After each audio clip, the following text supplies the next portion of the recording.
Bienvenue dans la troisième vidéo du cinquième chapitre des vidéos Crystal Clear Electronics. Notre présentateur est toujours M, Danny, qui vous a déjà beaucoup parlé de la mesure de la tension avec des multimètres. De quoi pouvons-nous parler dans cette vidéo? Dans cette vidéo, nous parlerons de la mesure de courant. C'est un chapitre particulièrement important dans ce sujet car un câblage incorrect, une utilisation incorrecte du multimètre ou un choix incorrect de la plage de mesure peuvent facilement détruire la connexion ou l'instrument de mesure. Mais je ne veux effrayer personne. Cette vidéo est également faite pour vous aider à les éviter.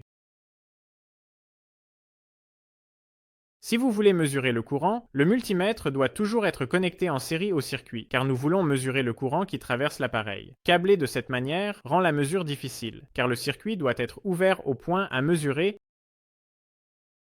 Il existe également une menace sérieuse dans le cas de cette mesure. Afin que l'instrument connecté n'affecte pas la mesure, il a été conçu de manière à ce que sa résistance soit très faible, ce qui signifie le risque que si nous configurons notre instrument de mesure pour la mesure de courant et que nous le connectons accidentellement entre des points où un courant élevé, par exemple la sortie de notre unité d'alimentation incendie, peut circuler, cela peut également endommager à la fois le circuit et l'instrument de mesure.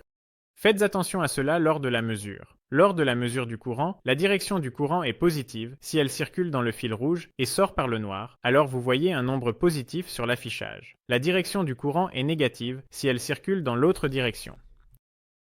Choisir la bonne plage de mesure pour cette mesure n'est pas une tâche sans danger. Dans ce cas, l'instrument de mesure a une petite valeur de résistance qui est différente selon les plages de mesure et insignifiante du point de vue du circuit.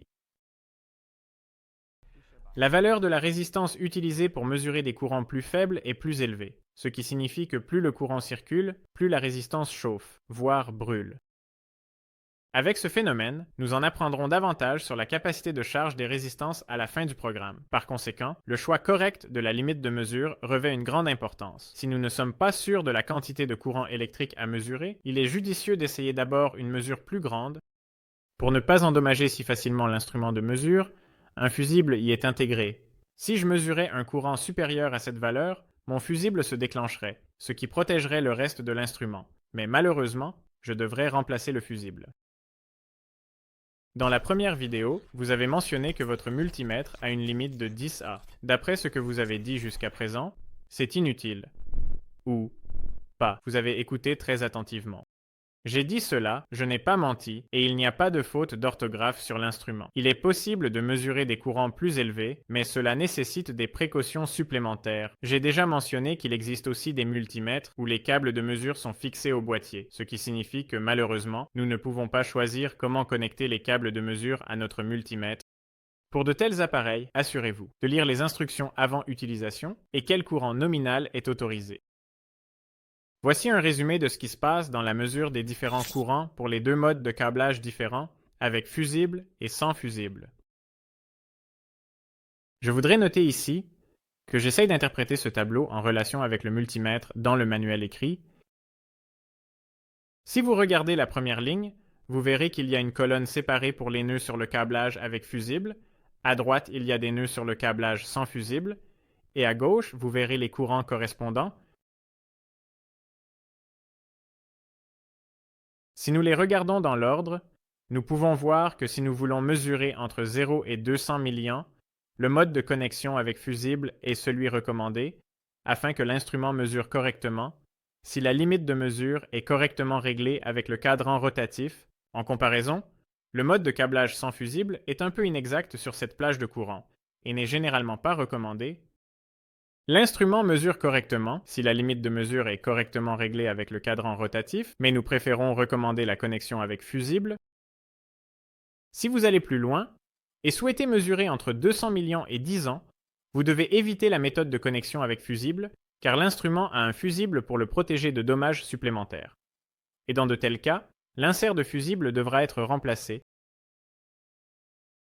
Au lieu de cela, nous recommandons la méthode de câblage sans fusible. L'instrument mesurera correctement si la limite de mesure est correctement réglée avec le cadran rotatif, mais vous devez faire attention à la durée de la mesure. L'instrument peut surchauffer comme mentionné précédemment. Enfin, si vous souhaitez mesurer des courants supérieurs à 10A, le câblage avec fusible doit être évité pour des raisons similaires à la précédente. Le fusible dans l'instrument est conçu pour le protéger de dommages supplémentaires. l'insert de fusible doit être remplacé. Tenter d'utiliser un câblage sans fusible à de tels courants élevés est un danger sérieux car l'instrument sera surchargé et peut être détruit à tout moment. Et que se passe-t-il si nous devons mesurer une tension supérieure à 10 ans? Nous avons l'opportunité de le faire. Une façon est de connecter une résistance de mesure au système et de mesurer la tension à travers elle. Et en utilisant la loi d'Ohm, nous pouvons facilement calculer le courant qui y circule. L'autre option est d'utiliser un autre appareil de mesure, comme la pince à verrou mentionnée précédemment. Avec cela, vous pouvez atteindre jusqu'à environ, par exemple, 1 kA. Merci. Avant de commencer la mesure, nous devons absolument estimer le courant à mesurer. Souvent, il y a une résistance connectée en série dans la branche à mesurer. Si nous connaissons la valeur de la résistance, nous pouvons déduire le courant à partir de la tension relativement facile à mesurer. Cela pourrait être une autre façon de résoudre nos problèmes. S'il n'y a pas de possibilité pour une telle mesure ou estimation, veuillez vous référer à la fiche technique de l'appareil donné. Si nous ne pouvons finalement pas estimer le courant, choisissez alors la limite de mesure de 10A avec le câblage correspondant, puis réduisez-la si possible, comme nous l'avons appris précédemment avec la mesure de tension.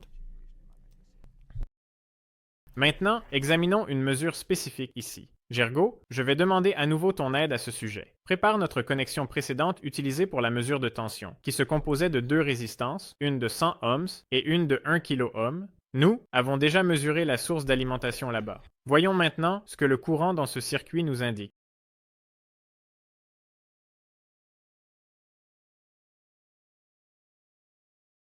Nous obtenons une valeur d'environ 11 millions, et je vais également montrer la connexion inverse ici. Dans ce cas particulier, la valeur mesurée est précisément de moins 11 millions, environ. Si nous avions fait l'estimation au préalable, en nous basant sur les résistances et la loi d'Ohm, nous aurions pu estimer que nous nous attendions à une valeur d'environ 11 mA. C'est important pour l'instrument mentionné, car là, nous devons régler manuellement la limite de mesure correcte. Heureusement, notre multimètre le fait pour nous, donc Gergo n'a pas eu à faire attention à cela. Mais dans votre cas, c'est important, donc il vaut toujours la peine d'estimer la force du courant par calcul. Si vous le souhaitez, vous pouvez vous assurer que vous mesurez le même courant dans la branche partout. Trouve des gens pour m'épouser? Ici, je ferai aussi un petit résumé. La mesure de courant ne doit être effectuée qu'avec prudence, car à la fois le circuit et le multimètre peuvent être détruits. S'il y a une résistance de valeur connue dans la branche à mesurer, il peut être approprié de retracer la mesure à une mesure de tension, comme nous l'avons fait dans le cas de l'estimation. Si la valeur d'une résistance ou la tension qui y est appliquée est connue, alors le courant qui la traverse peut être calculé. Si cela n'est pas possible, suivez ces étapes. Tout d'abord, estimez la quantité à mesurer, sélectionnez la limite de mesure, connectez les câbles de mesure au multimètre en conséquence. Deuxièmement, éteignez le circuit. Troisièmement, déconnectez le circuit au point mesuré et connectez le multimètre en série.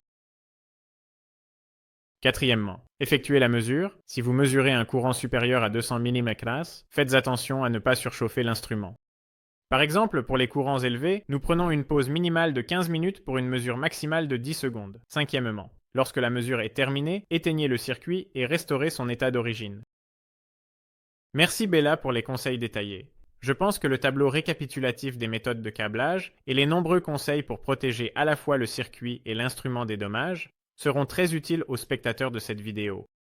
Nous avons hâte de vous accueillir à nouveau dans la prochaine vidéo où vous entendrez parler de la mesure de résistance et des tests de continuité. Au revoir.